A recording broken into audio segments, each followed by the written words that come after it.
Colonel Festus Abuaje. I had an opportunity to first meet him not too long ago. My colleague Francis had, worked with him.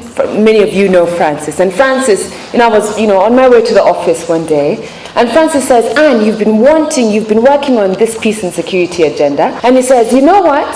There's a very important person you must meet. Colonel Festus Abuaje. Do kindly open the meeting for us. Ladies and gentlemen, let's warmly welcome Colonel Festus Abuaje. Good morning once again, Excellencies, Generals, Directors, and Executive Directors, all protocols observed. So in this report that is going to be presented, it is put very early on about the role of children in society. The reality is that all men and women in uniform, especially the military, are trained to kill when deployed in peace support operations, and I hope that is the narrative, or deployed in peacekeeping, to be able to use their skills in killing to protect vulnerable populations, especially children. In the document, I've at least seen the word protocol.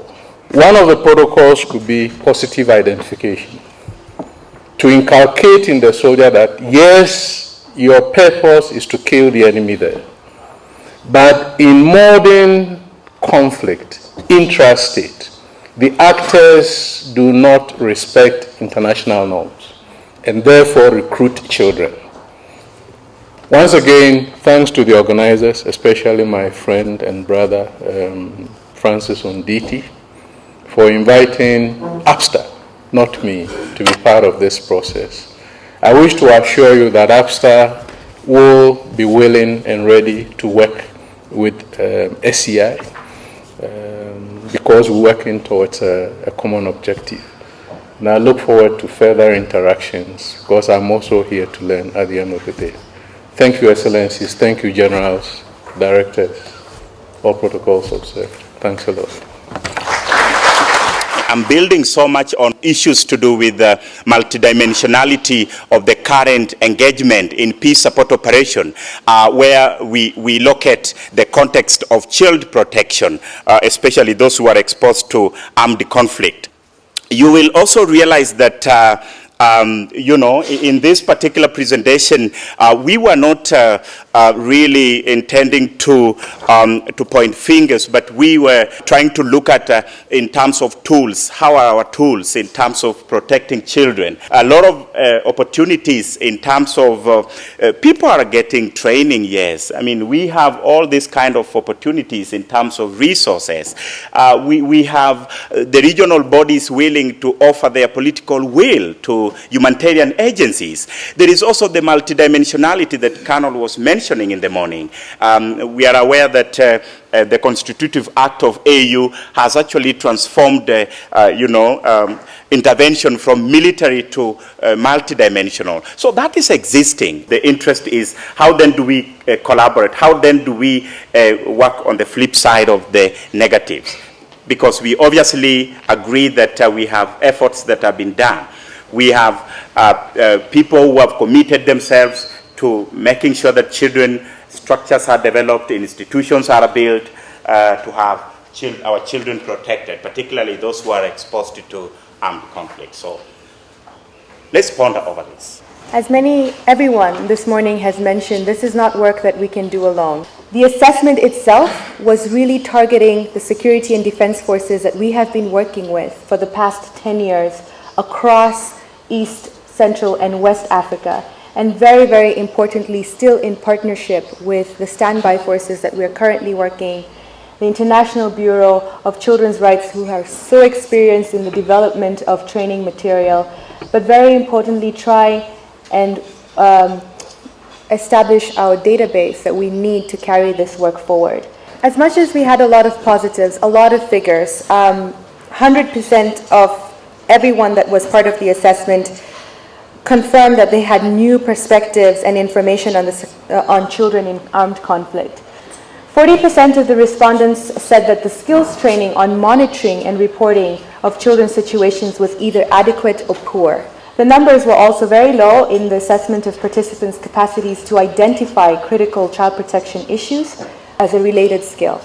Everything that we are talking about in this assessment also paves way into what we have planned for the next few years. And that's another reason that we have such a dynamic group of people in this room today. On behalf of Save the Children, then, I am privileged to welcome you all to Nairobi and to the launch of the assessment report. So Save the Children have been a pioneer in training security and defence forces since 1998, on child protection specifically, and during this time have built the capacity of approximately 100,000 troops within our regions. This report is the first in its kind for Save the Children in presenting behavioural change within security and defence forces and capturing the voices of those previously trained through recommendations generated from focus group discussions.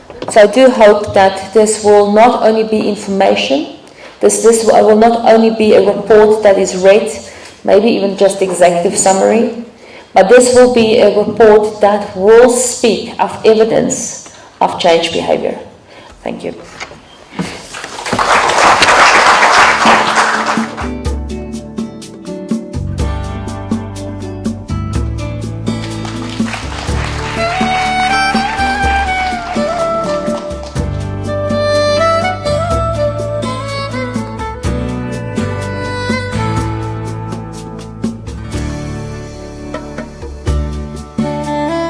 What problems do you consider to be the most difficult to overcome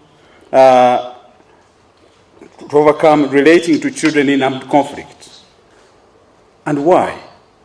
In what ways could training for service personnel be better used to address the problems? I would like these questions to be for all of us. It is rather easy to step on the plane in Addis, to go to Nairobi. It takes about 1.5 hours to fly. Some wants to fly in business class. That's also a problem. And then to come here.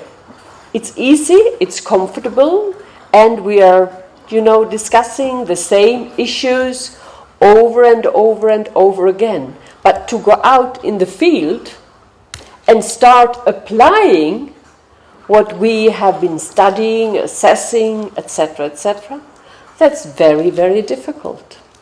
But the thing is, how can we go from the classroom, from the conference halls, into the field and start making use of all the knowledge that everyone has? Issues of procurement of huge arms in our countries when we are at peace.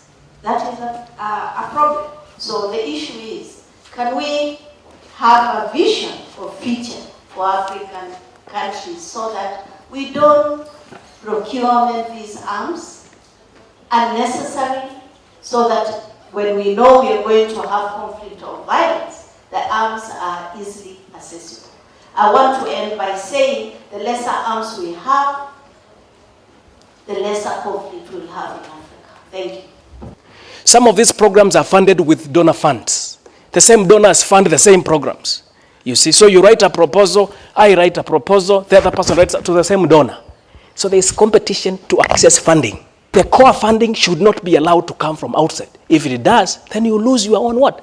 Your own ownership. And you can't dictate the pace of where you want to go. We cannot harmonize any form of training, including child protection, by individual regional approaches, because invariably the mandate will come from the African Union, albeit that some regs say that they have the right to mandate their own deployments. But there is more gravitas if it comes from the AU.